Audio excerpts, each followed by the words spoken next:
Hello everyone, welcome back to Chaitanya classes. जैसा कि आप सभी जानते हैं कि यूपी डीएलएड सेमेस्टर 1 एंड 3 के लिए जो फॉर्म है वो आ चुके हैं। तो जो आपकी डेट रहने वाली है फॉर्म फिल करने की वो है 13 सितंबर टू 22 सितंबर, राइट। 13 से 22 के बीच आपको ये फॉर्म फिल कर देने हैं और फॉर्म फिल करने के बाद आपके विद इन 1 वीक आपको पता लग जाता है कि आपके एग्जाम कब से होने वाले हैं। तो बाय लेटेस्ट ये एग्जाम सितंबर लास्ट में भी जा सकते हैं और ये अक्टूबर के फर्स्ट वीक में भी जा सकते हैं, सेकेंड वीक में भी जा सकते हैं। उसकी प्रोबेबिलिटी थोड़ा कम है कि ये मिड अक्टूबर में होंगे, लेकिन आपके फर्स्ट वीक में होने की प्रोबेबिलिटी बहुत हाई है, राइट। तो इसलिए अभी तक भी अगर बुक नहीं खोली है तो इसको अब खोलने का टाइम आ गया है।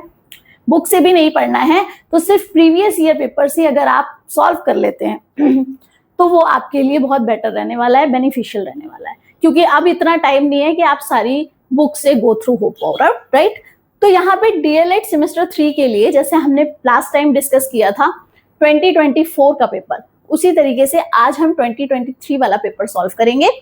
मैथमेटिक्स का पेपर है, कंप्लीट डिस्कशन होगा, दोनों लैंग्वेज में होगा, जहां पे भी मुझे लगेगा कि आपको बताना है मैं आपको बता दूंगी, राइट। एंड कॉन्सेप्ट्स भी सारे साथ ही साथ क्लियर होंगे, जिससे कि उसके जैसे अगर कोई और क्वेश्चंस आते हैं तो आप उनको इजिली एग्जाम में सॉल्व कर पाओ, राइट। बेसिकली कॉन्सेप्ट सेम रहता है, बस आपके डिजिट्स ऊपर नीचे हो जाते हैं। सो विदाउट वेस्टिंग टाइम अब स्टार्ट करते हैं हम अपने फर्स्ट क्वेश्चन के साथ, जो आपका 2023 में आया हुआ है, राइट। यस, तो यहां पे आपका फर्स्ट क्वेश्चन है। हाँ जी, तो फर्स्ट क्वेश्चन है आपका x³ + 2x² + 5x + 10 इसका गुणनखंड निकालना है। गुणनखंड होते हैं क्या? फैक्टर्स होते हैं, राइट। तो हमें इसके फैक्टर निकालने हैं। तो सबसे पहले हम देखेंगे क्या? कॉमन पार्ट देखेंगे। ऑलरेडी इसको थोड़ा सा सॉल्व किया हुआ है, अदरवाइज इतना सॉल्व किया हुआ भी नहीं मिलता आपको, राइट।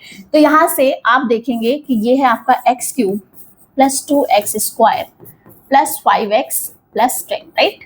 इन दोनों टर्म में x² कॉमन है, अभी हम इनकी बात कर रहे हैं। इसको ब्रैकेट लगा लिया और x³ में से x² निकालेंगे तो बचेगा x, यहां पे बचेगा 2, राइट। प्लस इन दोनों टर्म में 5 कॉमन है तो x + 2 बचेगा, क्योंकि 5 2 = 10, राइट। अब यहां से इन दोनों टर्म में x + 2 कॉमन दिख रहा है तो उसको ले लेंगे, साथ ही साथ अगली ब्रैकेट में x² + 5 हो जाएगा, राइट। तो अब यहां से आप अपने ऑप्शन को मैच कर सकते हैं, x + 2 and x² + 5, that is option B. Clear? Next question पे मूव करेंगे। यस, यदि log a 3 की पावर x + 2 = log a 243, तो x की वैल्यू निकालिए, राइट। ऐसे में आप देखेंगे कि जो बेस है उसको सेम करना होता है। यहाँ पे log के साथ में बेस 3 दिया हुआ है, तो यहाँ पे आपको 243 को भी 3 की फॉर्म में चेंज करना पड़ेगा, ठीक। तो अब इसके लिए आप क्या कर सकते हैं? इसके लिए हम प्राइम फैक्टराइजेशन कर सकते हैं।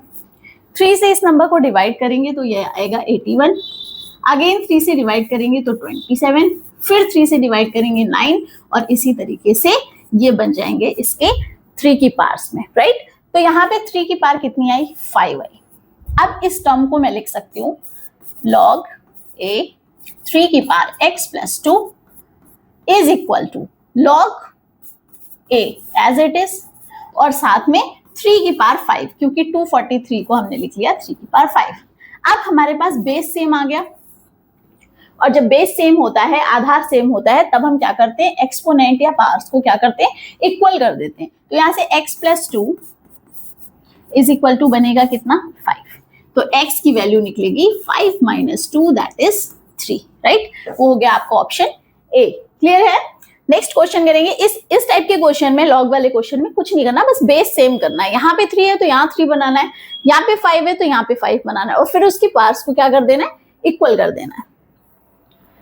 नेक्स्ट क्वेश्चन इज, एक कमरे के फर्श का क्षेत्रफल, मतलब एरिया दे रखा है आपको, रूम का क्या दिया? एरिया दे दिया। यदि उसकी ऊंचाई 5 मीटर हो, ठीक, और हाइट दे दी, कमरे का आयतन मीन्स वॉल्यूम निकालना है आपको। क्या निकालना है? वॉल्यूम। अब देखो, आपको पता है कि वॉल्यूम क्या होता है? वॉल्यूम होता है लेंथ, ब्रेड्थ एंड हाइट।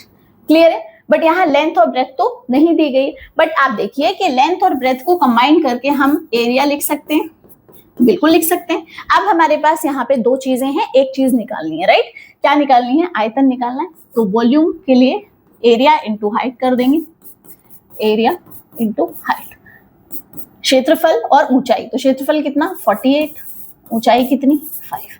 अब इसको मल्टीप्लाई कर लेंगे, 5 8 जा 40, 5 4 जा 20 and 24, that is 240 metre cube. ध्यान रखना है, यूनिट का ध्यान रखना है। हो सकता है यहाँ पे 240 मीटर स्क्वायर दिया होता, तब आपको कंफ्यूज करने के लिए ऐसा दे सकते हैं। वैसे आपके एग्जाम में नहीं देंगे, लेकिन फिर भी आपको याद रखना है, वॉल्यूम के लिए मीटर क्यूब यूज करते हैं, क्योंकि metre into metre into metre. और क्षेत्रफल के लिए वर्ग मीटर, क्योंकि उसमें दो ही साइड होती हैं, राइट? ये L इंटू बी। क्लियर है? नेक्स्ट क्वेश्चन पे मूव करेंगे, विच इज यस, यहाँ पे रूट के अंदर है क्या? 2/5, और रूट भी किसका है? 6 का है। जब भी ऐसा रूट होता है, इसका मतलब होता है कि यहाँ पे 2 है। जब भी कुछ नहीं होगा तो वहां पे क्या होगा? 2 होगा। फिर हम इसको कैसे लिख सकते हैं? इस रूट को हटाएंगे, और क्योंकि यहाँ पे 2 है तो इसको लिख देते हैं 1/2। अगर यहाँ पे n है तो यहाँ पे 4 की पावर क्या हो जाएगी? 1/n हो जाएगी। अब यहाँ पे 6 है तो 2/5 की पावर क्या हो जाएगी? 1/6 हो जाएगी। बिल्कुल सिंपल क्वेश्चन, राइट? तो ये आपका हो गया ऑप्शन ए। क्लियर है? नेक्स्ट वन इज, यदि x इस तरह है कि ये एक विषय नहीं विषम संख्या, राइट? और x कैसा है? x 3 से बड़ा है या उसके बराबर है, तो इसका मतलब x क्या हो सकता है? या तो 3 हो सकता है, कम तो नहीं होगा, या तो 3 है, बराबर है, या फिर उससे क्या है? बड़ा है। और ध्यान रखना है कि यहाँ पे विषम संख्या है या ऑड नंबर है, तो सिर्फ ऑड नंबर ही लेंगे आगे, ठीक है? इस तरीके से ये तो हो गई आपकी x, राइट? ये एक ही बात हो रही है कि x एक ऐसी संख्या है, ठीक? समझ आया? अब b की बात करते हैं, तो b के अंदर थोड़े से ऑड नंबर हैं, थोड़े से इवन नंबर है, और आपसे क्या पूछा? a माइनस बी पूछा, राइट? तो आप a माइनस बी कैसे निकालेंगे? पहले a लिखेंगे, तो a के लिए क्या था हमारे पास? 3 5 7 9 11, राइट? अब पूछा है माइनस बी, तो माइनस बी कितना है? 2 3 5 6 7 and 8। Simply a minus B. ये समझना पड़ेगा कि a के लिए वो क्या बोल रहा है, तो उसकी वैल्यू कहां से कहां तक है, ये हमें इस साइन से पता लग जाएगी। ग्रेटर एंड इक्वल, मतलब बड़ा है या फिर बराबर है, राइट? तो यहां से a माइनस बी निकालेंगे, तो देखो यहाँ पे 2 3 5 एंड 7, ये तो ऑड नंबर है जो हमें इसमें भी दिख रहे हैं, 3 5 7, तो इन्हें तो बिल्कुल हटा देना है। तो अब ब्रैकेट के अंदर क्या बचेगा? एक 2 बचेगा, 6 बचेगा, 8 बचेगा, ठीक है? कितना? 2 6 8, साथ में ये 9 11, ये एज इट इज आएंगे, राइट? तो ये हो जाएगी आपकी a माइनस बी की वैल्यू। क्लियर है? नेक्स्ट क्वेश्चन पे मूव करते हैं।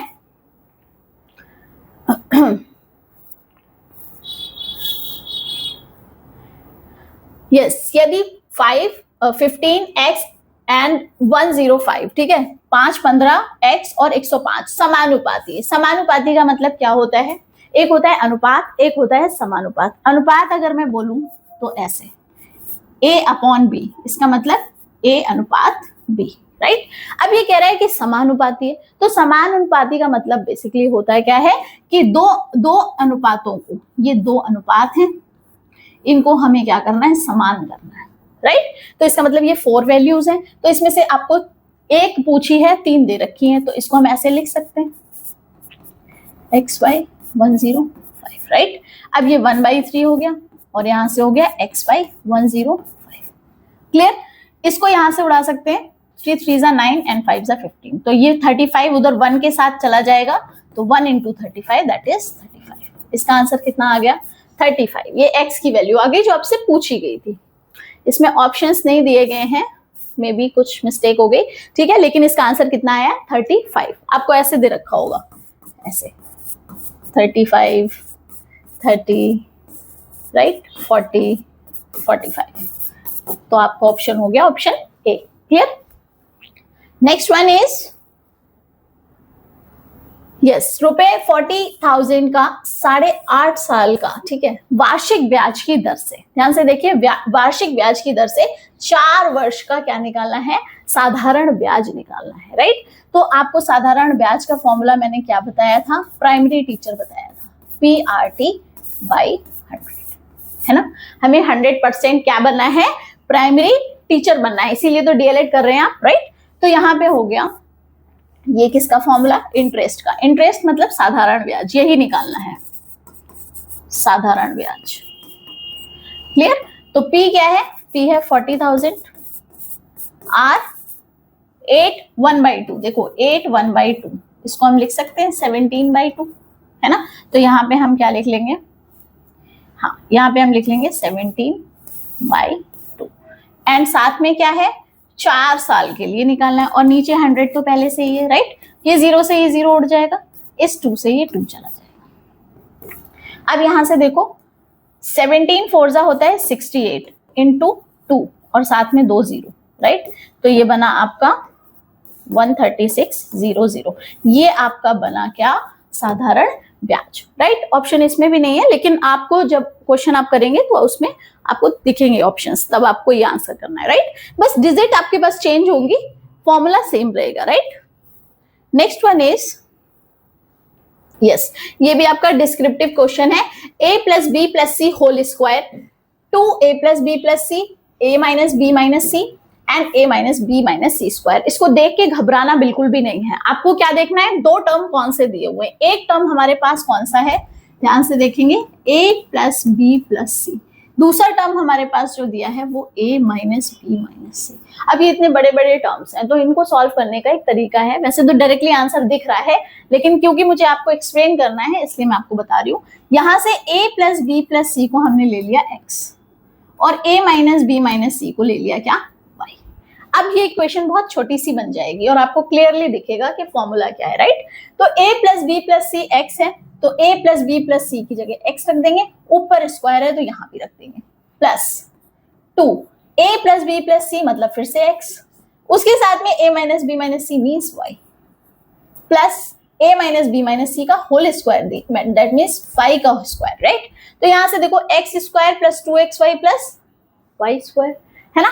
तो आपको सिंपल फॉर्मूला पता लग गया कितना, x + y होल स्क्वायर। ये आइडेंटिटीज है, ये आपको लर्न करनी पड़ेंगी, a + b whole square learn करना है, -b whole square, cube, square, ये सारी चीजें आपको लर्न होनी चाहिए, राइट।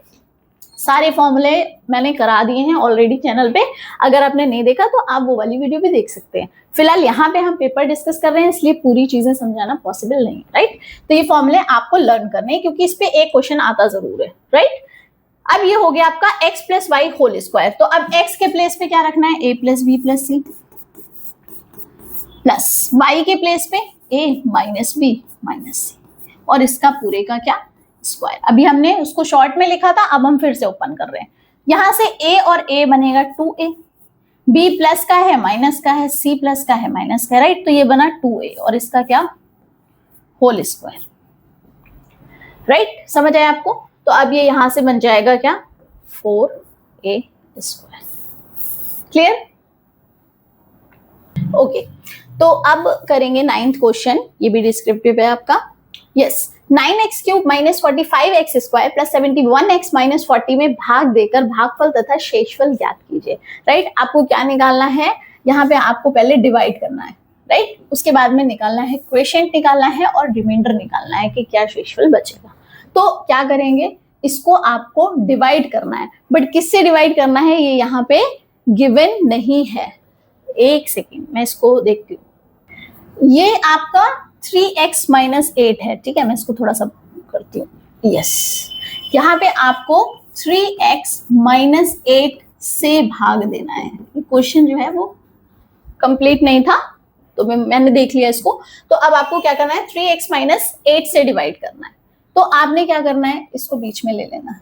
वैसे तो तरीका ये है कि फैक्टर्स निकाल लीजिए, तब भी पता लग जाएगा, -45x², बट उस केस में पता लगेगा जब यहाँ पे रिमाइंडर 0 आएगा, शेषफल 0 है, तब तो आप फैक्टर निकाल के भी कर सकते हैं, ठीक। ये हमें चाहिए टर्म, इसको डिवाइड करना है किससे, 3x - 8 से। तो यहाँ पे लेंगे 3x माइनस 8। डिवाइड करने का तरीका क्या है अलजेब्रिक टर्म्स को, इसमें आपको सिर्फ एक चीज याद रखनी है कि जो भी हमारा पहला टर्म है इसको लाना है। तो वो कैसे लाना है, इसकी हेल्प से लाना है। मतलब अगर मैं आपसे कहूं 6 लाना है और 2 से इसको हम डिवाइड कर रहे हैं, तो किससे मल्टीप्लाई करें कि यहाँ 6 आ जाए, तो हम 3 से मल्टीप्लाई करेंगे, तभी तो यहाँ क्या आएगा 6 आएगा। बिल्कुल वैसे ही यहाँ पे 3x की किससे मल्टीप्लाई करें कि हमें क्या मिल जाए 9x³ मिल जाए। तो यहाँ से 3 से 9 बनाना है, मतलब 3 इंटू कर दो, तो 3 3 9 बनेगा। x है और x³ लाना है, मतलब x² कर दो, तो ये 1 है, ये 2 है, ये 3 बन गया, राइट। इसका मतलब 3x में किससे मल्टीप्लाई करना है 3x² से, वो हम यहाँ लिख लेंगे 3x²। अब जो पहला टर्म है सिर्फ उसी पे फोकस करना है, तो ये 3 3 हो गया 9, x² और x हो गया x³। दूसरे टर्म से मतलब नहीं है। यहाँ पे अब मल्टीप्लाई किससे होगी -8 से होगी, तो 3 8 हो गया 24 और साथ में x²। तो x² वाला टर्म x² के नीचे लिख देंगे। यहां से ये हो गया कैंसिल, माइनस, इस माइनस को हम कर देंगे क्या प्लस, राइट। अब देखो 45 माइनस का है, 24 प्लस का है, तो 45 में से जब 24 जाएगा तो ये बनेगा आपका 21, बट माइनस का, राइट। माइनस का साइन आएगा क्योंकि 45 बड़ा है, तो -21x² प्लस 71x माइनस 40। अब ये टर्म आ गया आपके पास में, है ना। इसको मैं क्लीन कर देती हूँ जिससे आपको कंफ्यूजन ना हो। ओके, ठीक, इतना समझ आया आपको। अब यहां से देखो, ये अब हमें क्या लाना है 21x², तो 3 7 21 होता है और साथ में माइनस है, तो माइनस का क्या 7, तो ये हो गया 21 माइनस का, और x है तो एक x और लाना है क्योंकि x² बनाना है, तो ये हो गया x²। अब दूसरा टर्म क्या आएगा माइनस माइनस प्लस, 7 8 56 और साथ में एक x।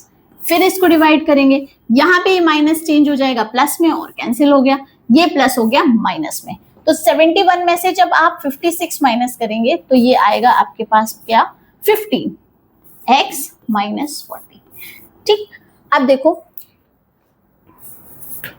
अब यहां से देखो 3 5 15 और वो भी प्लस का, तो +5 क्या हो गया 15 हो गया। x लाना है, x पहले से है इसलिए सिर्फ 5 से करेंगे, साथ में 5 8 40, वो भी किसका माइनस का, कितना बना -40, राइट। इसका मतलब ये जो टर्म है सेम टर्म है, यहाँ माइनस यहाँ plus, plus minus cancel, plus minus cancel, कितना बचा 0।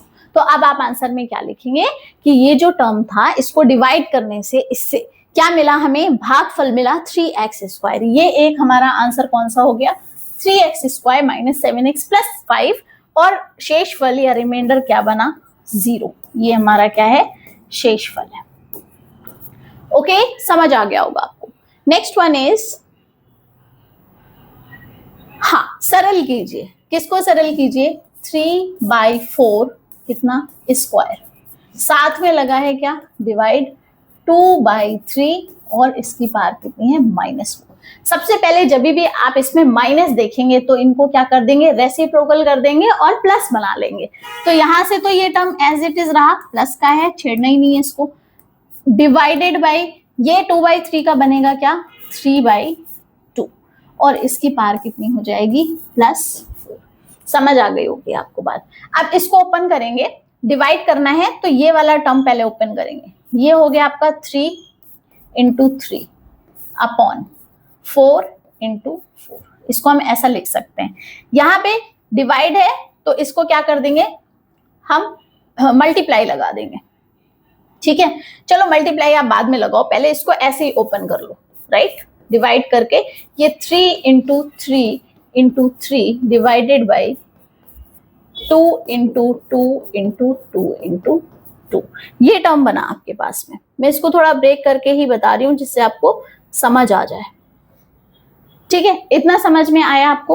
अब इसको इससे डिवाइड करना है तो 3 × 3 अपॉन 4 × 4 और बड़ा डिवाइड लगाएंगे और ये सारा टर्म लिख देंगे 3 इंटू 3 इंटू 3 इंटू 3। इतना टाइम आपको एग्जाम में नहीं लगेगा अगर आपने प्रॉपर प्रैक्टिस की हुई है, राइट। मैं यहाँ पे क्योंकि आपको समझा के पढ़ा रही हूँ इसलिए मैं इतना डिटेल में जा रही हूँ। यहाँ पे 3 से ये 3 कैंसिल, साथ में ये 4 से ये 2 कैंसिल, इस 4 से ये 2 कैंसिल। तो जो आपके पास टर्म बचा वो ऊपर बचा 1, राइट, और नीचे क्या बचा, नीचे बचा 9। तो ये हो गया आपका सिंपल आंसर, राइट। आप इसको ऐसे भी लिख सकते हो 1/3 स्क्वायर, या फिर आप इसको लिख सकते हो 3 की पावर -2, अगर हम इसका रेसिप्रोकल ले लें। ओके, तो आप कोई भी आंसर कर सकते हो इसमें। क्लियर है, ऑप्शन आपका ठीक ही जाएगा। नेक्स्ट वन इज, हाँ जी, इसको ध्यान से देखेंगे। 50 आदमी एक काम को 50, कितने लोग हैं, 50 हैं, एक काम को 40 दिन में कर सकते हैं। बताइए 30 आदमी कितने दिन बाद हटा दिए जाएं कि शेष काम 75 या 75 दिनों में समाप्त हो जाए। तो इस टाइप के क्वेश्चन में आपको करना पड़ेगा उससे रेशियो प्रोपोर्शन से, उससे आपका क्वेश्चन ज्यादा इजी रहेगा, राइट। तो मैं वही मेथड बताऊंगी जिससे आप क्वेश्चन को इजीली सॉल्व कर पाओ। लोग कितने थे, लोग थे 50, ठीक है। तो पहले तो है कितने, 50 है, और साथ में 40 दिन में ये काम कर सकते हैं, लेकिन 30 आदमी कितने दिन बाद हटा दिए जाएं, मतलब बाद में 30 आदमियों को हटा दिया गया, तो जो अब आदमी बचे वो कितने बचे, वो 20 बचे, राइट। उसके बाद में कह रहा है कि शेष काम को 75 दिनों में समाप्त करना है। कितने दिनों में समाप्त करना है, 75 दिनों में। तो दिन कितने आए, 75 आ गए, ठीक। पर ये शेष काम वाले हैं, इसका मतलब 40 दिन में तो वो कर सकते थे काम को, लेकिन बचा हुआ काम 75 दिनों में उनको खत्म करना है ना। तो इसलिए कितने दिन पहले हटाएं, मेन चीज हमें क्या देखनी है, कितने दिन पहले हटाएं। 30 आदमी करेंगे और कितने दिन पहले हटा ले, तो 40 में से कितने दिन पहले हटा ले, तो मान लीजिए x दिन पहले हटा ले। अभी हमें सबसे पहले एज्यूम क्या करना है, ये हो सकता है आपको थोड़ा सा टफ लगे, इसकी लैंग्वेज टफ है, राइट। तो ये कहना चाह रहा है कि काम तो 50 आदमी 40 दिन में कर सकते हैं, लेकिन 30 आदमी को कितने दिन बाद हम हटा लें कि काम 75 दिनों में क्या हो जाए, समाप्त हो जाए। जो काम 40 दिन में खत्म हो सकता है वो 20 आदमियों को, उसमें 30 आदमियों को हटाने के बाद अब उसमें 75 दिनों में खत्म करना है। तो बेसिकली डेट्स पूछा है, कितने कितने डेज में हमको क्या करना है, उन आदमियों को हटा लेना है कि काम 75 दिन में खत्म हो। तो हमें इसको रेशियो प्रोपोर्शन से करना है। पहले 50 थे, बाद में 30 हटा लिए, तो अब कितने बचे, 20 बचे। यहाँ पे क्या कह रहा है कि शेष काम को 75 दिनों में करना है, बचे हुए काम को। पहले तो उन्होंने जो किया सो किया, उसके बाद क्या करना है, बचे हुए काम को कितने दिन में, वही कितने दिन आ जाएंगे 40 में से माइनस करके, राइट। क्योंकि कुछ दिन उन्होंने साथ में भी काम किया था। ये हो गई आपकी क्या, इक्वेशन। तो यहां से आप लिखेंगे 50 divided by 20 is equal to 75 divided by 40 minus x। 0 से ये 0 जाएगा, 5 से ये 15 पे चला जाएगा, इसको क्रॉस करेंगे तो 40 minus x is equal to बनेगा क्या, 30। अब ये x उधर जाएगा तो ये प्लस का हो जाएगा, और 30 इधर आएगा तो हो जाएगा माइनस का। तो इसका मतलब 10 दिनों बाद आपको क्या करने पड़ेंगे, आपको 30 लोग हटाने पड़ेंगे, जिससे काम आपका 75 दिन में खत्म हो जाए, राइट। इस क्वेश्चन को आपको दोबारा से सॉल्व करके देखना है, हो सके तो इसी टाइप के और क्वेश्चंस भी सॉल्व कर लेना, right. Okay, next one is,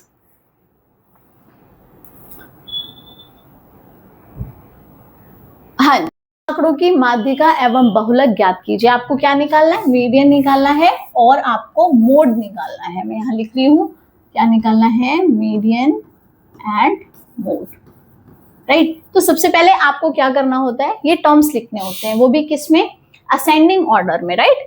तो यहाँ पे कितने, 4 बच्चों की आयु कितनी है, 11 है। इसका मतलब 4 बच्चों की आयु आपको 4 बार 11 लिखना पड़ेगा। उसके बाद 12 कितने बार है, 13 बच्चों की है, तो यहाँ पे आपको 3 बच्चों की है तो 3 बार लिखना पड़ेगा। 5 बच्चों की 13 है तो 1 2 3 4 और 5, राइट। उसके बाद 4 बच्चों की 14 है, ठीक, तो 40 14 14 एंड 14, राइट।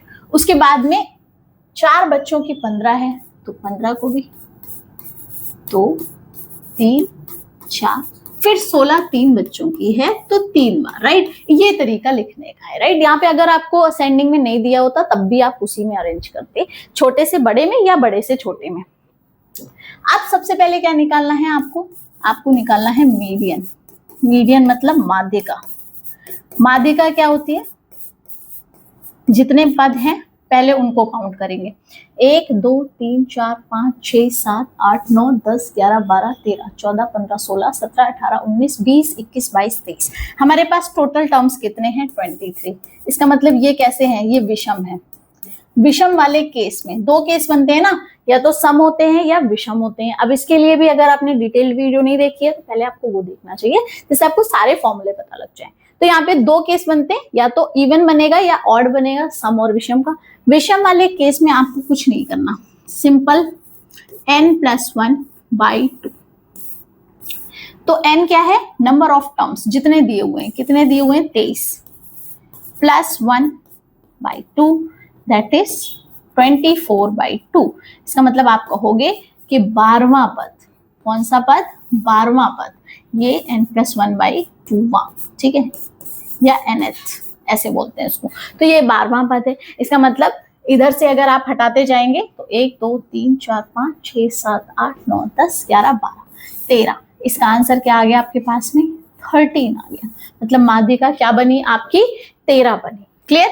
वैसे शॉर्ट में नहीं करना है ये क्वेश्चन, अगर शॉर्ट में करना होता या ऑब्जेक्टिव टाइप में आता तब आप सिंपली तरीका था, ऑड वाले केस में आप पीछे से हटाते जाते हैं। जैसे 11 से ये हटा दिया, इस 11 से ये हटा दिया, इस वाले से ये हटा दिया, सॉरी ये वाला हटा दिया, इससे ये हटा दिया, इससे ये हटा दिया, इससे ये हटा दिया, इससे ये हटा दिया, इससे ये गया, इससे ये गया, इससे ये गया और इससे ये गया। देखो क्या बचा बीच में, 13 है ना। ये इजी वे है, बट ये वाला मेथड आप डिस्क्रिप्टिव में नहीं कर सकते है ना, इसलिए मैंने आपको फॉर्मूले से बताया। क्लियर है, ओके। नेक्स्ट वन इज, हाँ अभी इसमें एक चीज रह गई है, बहुलक। बहुलक मतलब होता है मोड। सबसे ज्यादा जो बच्चे हैं वो किस एज के हैं, तो आपको दिख रहा होगा सबसे बड़े डिजिट जो है वो 5 है। इसका मतलब 5 बच्चों की एज कितनी है, 13। देखो 13 सबसे ज्यादा बार आया है, बाकी सब 4 4 3, पर यहाँ पे देखो 13। तो यहाँ पे आपका जो मोड होगा वो भी क्या हो जाएगा, वो भी 13 हो जाएगा। क्लियर है, दोनों के आंसर क्या है आपके पास में, 13 है। नेक्स्ट वन इज, यस, यदि एक क्रेता को एक शेयर का अंकित मूल्य 10 रुपए और बाजार मूल्य कितना 10 रुपए और प्रति शेयर बताया गया है, ठीक है। तो क्रेता को 200 शेयरों के लिए क्या मूल्य देना पड़ेगा। तो देखो जो आपका अंकित मूल्य है वो कितना है, 10, राइट, जो बाकी बाजार में मिल रहा है आपको, पर आपने क्या किया बाद में 50 प्रति शेयर बताया गया आपको। तो इसका मतलब 50 रुपए का और 10 रुपए का, क्योंकि अंकित मूल्य है। इसका मतलब कितने आपने प्रॉफिट कितना लिया, 40 रुपए का प्रॉफिट लिया। ये आपका प्रॉफिट है जो आपने एक शेयर पे लिया है। अब शेयर आपने कितने खरीदे, आपने 200 शेयर खरीदे। कितने खरीदे, 200 शेयर। तो ये एक शेयर का प्रॉफिट था और 200 का प्रॉफिट निकालेंगे तो 40 × 200 दैट इज कितना बना, ठीक, ये बना आपका 8000 रुपए। आपने कितने इस पे कमाए, 8000। शेयरधारी को क्या लाभ होगा, जबकि उसने अंकित मूल्य पर खरीदा था। खरीदा तो उसने 10 रुपए का था और उसने बेचा कितने में, 50 रुपए में बेच दिया। इसका मतलब 10 रुपए का खरीदा है और 50 में बेचा है, तो प्रॉफिट कितना हो गया भाई, 10 तो हमारी कॉस्ट प्राइस है ना, ये हमारी सेलिंग प्राइस है। तो प्रॉफिट क्या होता है, selling price minus cost price. ये तो एक शेयर का था, खरीदे कितने थे, 200 खरीदे थे, तो उसका प्रॉफिट कितना हो गया, 200 और 40, राइट। ये हो गया आपका आंसर। नेक्स्ट वन इज, एक घनाकार टंकी की भीतरी भुजा 30 सेंटीमीटर है। टंकी पानी से पूरी भरी है। यदि इसमें से 7 लीटर पानी निकाल लिया जाए तो टंकी में पानी कितनी ऊंचाई तक रह जाएगा। बहुत ध्यान से देखेंगे इस क्वेश्चन को। पहली बात तो टंकी कैसी है, घनाकार है, मतलब इस तरीके की है। तो इसकी जो ऊंचाई है, लंबाई है, चौड़ाई है, ये सब क्या होगी, बराबर होगी कि नहीं होगी, है ना। तो पहले हम इसका निकाल लेंगे वॉल्यूम, आयतन। कितना पानी है इसके अंदर, जितना पानी होगा उसमें से 7 लीटर पानी निकाल लेना है। सबसे पहले पानी देखना है कितना है, तो पानी देखने के लिए क्या करेंगे, वॉल्यूम या फिर आयतन, ठीक है, आयतन निकालेंगे। कैसे निकालेंगे, L, B एंड H। कितना बना आपके पास 27,000 और सेंटीमीटर क्यूब, कितना घन सेंटीमीटर आएगा, क्योंकि आपने 3 बार लिया है 1 सेंटीमीटर को, 30 सेंटीमीटर को, राइट। तो ये तो आ गया आपका पानी, ये हमारा क्या है, टंकी के अंदर पानी, टंकी में पानी, आयतन, ठीक है, जितना उसमें पानी आ रहा है वही उसका आयतन। अब निकाला कितना, 7 लीटर निकाल लिया। देखो यहाँ पे सेंटीमीटर क्यूब में दे रखा है, निकालना आपको किस में, लीटर में निकालना है। तो आपको फॉर्मूला पता है इसका, है ना। अगर मैं इसको कन्वर्ट कर दूं किस में, लीटर में, तो मेरे पास आ जाएगा कितना, 27 लीटर, क्योंकि आपने 1000 से क्या कर दिया, डिवाइड कर दिया, मीटर क्यूब में चेंज करने के लिए, किसको, लीटर में चेंज करने के लिए सेंटीमीटर को, राइट। तो आपके पास पानी कितना आ गया, 27 लीटर, है ना। और निकाला कितना, 27 में से 7 निकाल लिया, कितना बचा, कितना बचा, 20 लीटर पानी बचा, ठीक है।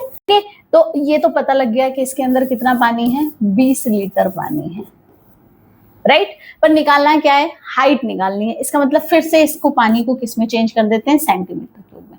तो यहाँ पे आप कर सकते हैं 20,000।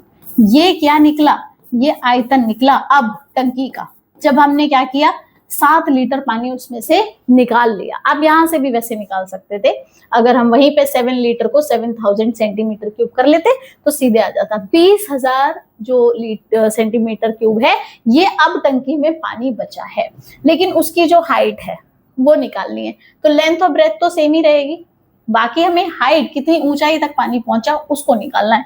तो आप यही रखेंगे, यहाँ पे जो लेंथ या लंबाई और चौड़ाई दे रखी है वो तो यही रहेगी, और हाइट हम निकाल लेंगे, ठीक। आयतन हमें दे ही रखा है, क्लियर है। तो इसको फिर से लगाएंगे यहां से, आयतन क्या होता है, लंबाई, चौड़ाई और ऊंचाई, ये निकालना है।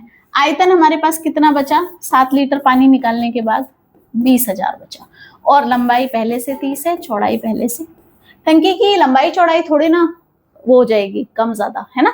आपके पास क्या कम ज्यादा होगा, पानी की हाइट। अगर आप बकेट में से पानी निकाल लेते हैं तो पानी का लेवल नीचे चला जाता है, राइट, हाइट चेंज होती है। तो हाइट एज इट इज रखेंगे। अब यहाँ से 0 से 0, ठीक। अब हाइट निकाल लेंगे, 200 बाई कितना, 9। ये हो गई। आप इसको पॉइंट में भी निकाल सकते हैं, सेंटीमीटर। ये बचा आपके पास में, ठीक है। ओके, नेक्स्ट क्वेश्चन करते हैं, विच इज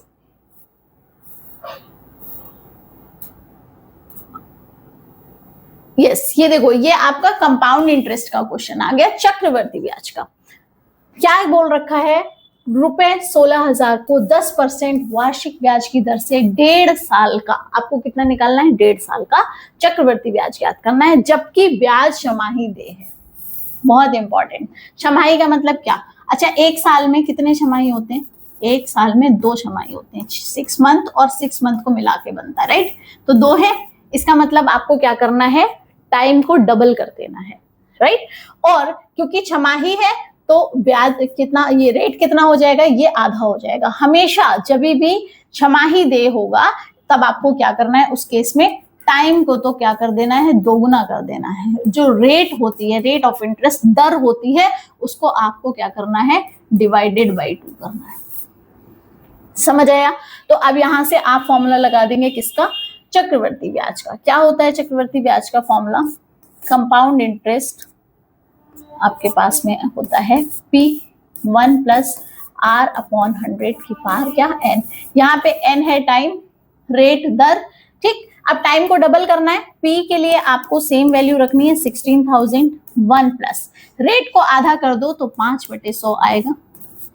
N टाइम को डबल कर देंगे तो 1.5 साल है तो 3 साल हो जाएगा। क्लियर, इतनी बात में कोई दिक्कत नहीं है। ओके, अब यहाँ पे 16,000 और ये 20 बचा, है ना, और 20 और 1 21, ऊपर 21 और नीचे 20, वो भी 3 बार है तो 3 बार लिख दो, ठीक, और नीचे भी 3 बार लिख दो। डायरेक्ट सॉल्व कर दिया, 0 0 0, ये तीनों कैंसिल हो गए, 2 2 जा 4, 2 जा 8, 8 2 जा 16। अब यहां से आपको क्या करना है, 21 को 3 बार गुणा करना है और फिर साथ में क्या करना है, 2 से मल्टीप्लाई करना है। ये आप खुद सॉल्व करके क्या निकालेंगे, आंसर निकालेंगे और कमेंट में लिखेंगे। ओके, तो ये 15 क्वेश्चन हो गए। अब आपके 3 क्वेश्चन और रहते हैं क्योंकि टोटल 18 क्वेश्चन आते हैं, राइट। तो 16th क्वेश्चन है आपकी स्क्रीन पे, चित्र में ओ वृत्त का केंद्र है। यहाँ पे आपको एक सर्कल दिया हुआ है, ठीक है, सर्कल दिया हुआ है और कह रहा है ओ वृत्त का केंद्र है। एपी स्पर्श रेखा, स्पर्श रेखा मतलब टेंजेंट, राइट।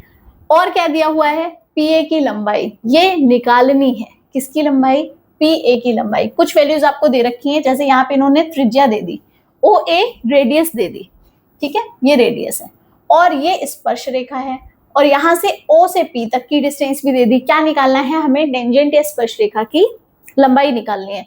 तो देखो ये एक प्रॉपर्टी है सर्कल के लिए कि जब भी उसके ऊपर कोई भी स्पर्श रेखा कहीं पे भी, यहाँ खींच दो, यहाँ खींच दो, यहाँ खींच दो, वो हमेशा इस त्रिज्या के क्या होती है, परपेंडिकुलर होती है, मतलब ये 90 डिग्री का एंगल बनाती है, राइट। ऐसे कोई भी कहीं पे भी आप बना दो स्पर्श रेखा, अगर वो है तो वो त्रिज्या पे क्या होती है, लंबवत होती है, 90 डिग्री एंगल बनाती है। तो अब देखो, अब 90 डिग्री वाले ट्रायंगल के लिए हमारे पास पाइथागोरस अंकल है ना, उन्होंने हमें क्या बताया था, उन्होंने बताया था कि जो सबसे बड़ी वाली जो भुजा होती है, जिसको हम क्या कहते हैं, कर्ण कहते हैं या फिर हाइपोटेन्यूज कहते हैं, अगर इसका हम स्क्वायर कर दें तो वो बची हुई दोनों साइड्स के क्या होता है, स्क्वायर के सम के बराबर होता है। मतलब क्या, ओ ए का स्क्वायर किया प्लस ओपी का स्क्वायर किया और ये किसके बराबर होगा, एपी के स्क्वायर के बराबर। ये हमारी कौन सी थ्योरम है, ये है पाइथागोरस थ्योरम, ठीक। इन्होंने कहा था कि हाइपोटेन्यूज या कर्ण का स्क्वायर आधार और लंब के स्क्वायर के सम के बराबर होता है। ये इक्वेशन दी है हमें। यहाँ पे क्या निकालना है, हमें कर्ण ही निकालना है, राइट। नहीं, कर्ण नहीं निकालना, ठीक है, ये एपी कर्ण नहीं है। ध्यान से देखेंगे, यहाँ पे 90 डिग्री बन रहा है तो बड़े एंगल के सामने वाली साइड भी क्या होती है, सबसे बड़ी। टेंजेंट यहाँ पे कर्ण नहीं है, कर्ण क्या है, ओपी है, राइट।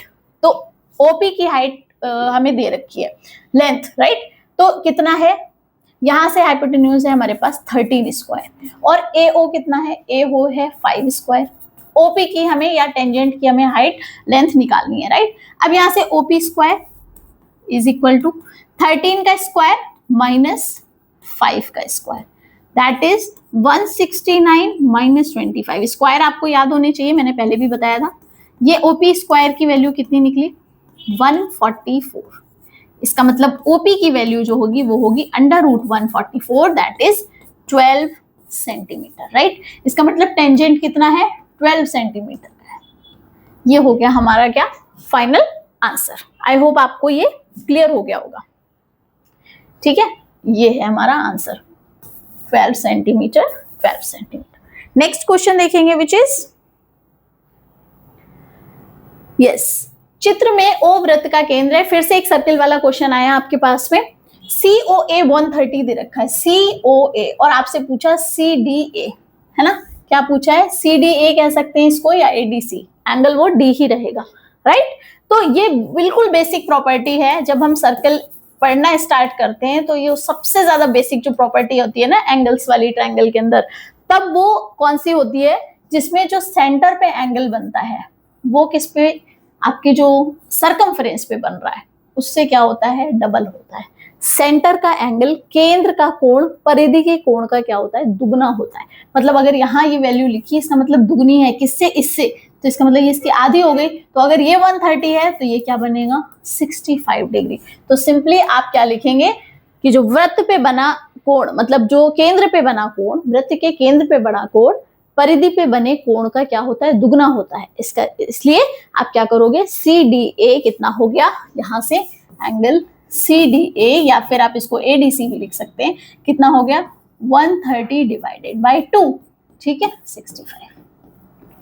ये आपका आंसर हो गया एक लाइन में, अगर आपको ये प्रॉपर्टी पता है तो। एक और प्रॉपर्टी होती है कि जो सेमी सर्किल होता है या अर्धवृत्त, अर्धवृत्त में जो कोण बनता है वो हमेशा 90 डिग्री होता है। यहाँ पे एक प्रॉपर्टी ये भी आती है, इसका क्वेश्चन भी आया हुआ है। यहाँ पे आप कोई भी एंगल बना लो, ये ठीक है, कितने भी बना लो ये सब 90 डिग्री होंगे। ठीक है, कितने होंगे ये सारे के सारे 90 डिग्री होंगे। क्लियर है, समझ आई ये दो प्रॉपर्टी। और एक हमने पहले पढ़ी थी, स्पर्श रेखा हमेशा लंबवत होती है त्रिज्या पे, राइट। दो तीन प्रॉपर्टी हमने सर्किल की पढ़ ली, घूम फिर के इसी पे क्वेश्चन आते हैं आपके। नेक्स्ट वन इज चेक कितने प्रकार के होते हैं। यहाँ पे देखो आपको वैसे मैंने हिंदी में लिख दिया है, पर अगर आप हिंदी में बैंक में जाके भी बोलोगे ना तो कोई समझ नहीं पाएगा, राइट। तो आपको ऐसे करके देखेगा, तो इसलिए पहले ही ऐसे काम नहीं करने, आपको आंसर भी इंग्लिश में ही लिख देना है। ठीक है, थोड़ा समझदार बनिए और हिंदी भाषी थोड़ा सा अवॉइड करिए, इतनी टिपिकल हिंदी आपकी बैंक में भी नहीं चलती है ना। तो यहाँ से कौन कौन से हो गए, बियरर चेक।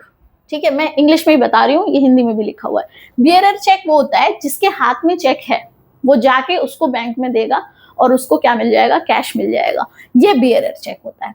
क्रॉस चेक में चेक के ऊपर आपकी इस तरीके से ऐसे दो लाइंस बना दी जाती हैं। ठीक, इसका मतलब होता है कि जो पेमेंट किया जाएगा, जो पेमेंट किया जाएगा वो हमेशा किस में होगा, आपके ऑनलाइन, मतलब जो आपका बैंक अकाउंट है डायरेक्ट उसमें पैसा जाएगा, आपके खाते में पैसा जाएगा, ना कि आपको कैश पेमेंट होगा। तो यहां से तो आपका है क्या, मैं लिख देती हूँ जिससे आपको याद रहे। तो फर्स्ट वाला जो था बियरर, ये तो वो है कि जिसके हाथ में, ठीक है, इन हैंड, जिसने ले रखा है। ठीक, और यहाँ पे आपका नो कैश पेमेंट, आपको कैश पेमेंट नहीं मिलेगी, आपको सीधे आपके अकाउंट में जाएगी। अपॉइंटेड, इसमें क्या होता है, इसमें नाम लिखा होता है, इसमें उस बंदे का क्या लिखा है, नाम लिखा है, जिसका नाम लिखा है उसी को पैसे मिलेंगे, उसके अलावा किसी को पैसे नहीं मिलेंगे। डिसऑनर्ड चेक, ये बैंक जो है वो रिजेक्ट कर देती है जो चेक, उसको कहते हैं डिसऑनर्ड चेक, है ना। उसको कुछ कमी लगती है, उसको डॉक्यूमेंट्स में कुछ गड़बड़ी लगती है, कुछ डाउट होता है, तब वो क्या करता है, चेक को रिजेक्ट कर देता है, वो होता है डिसऑनर्ड। ठीक है, rejected, rejected by bank. Okay, next one is open cheque. Open cheque में भी आपका सेम ऐसे ही है कि आपके जो भी जिसका भी नाम है उसको वो चेक, उसको पैसे मिल जाएंगे, राइट। समझ आया आपको डिफरेंस। तो ये थे हमारे कितने 18th क्वेश्चन। टोटल कितने क्वेश्चंस थे, 18 क्वेश्चन थे। हमने इनको फटाफट डिस्कस कर लिया है, लेकिन हमने डिटेल में डिस्कस किया था, और एक आध चीजें एक्स्ट्रा भी थी, वो भी मैंने आपको क्लियर कर दी है। नेक्स्ट वीडियो में 22 का पेपर सॉल्व करेंगे। Okay, so keep watching, keep learning. Time थोड़ा बचा है तो आपको अब तैयारी शुरू कर देनी है। Thank you so much.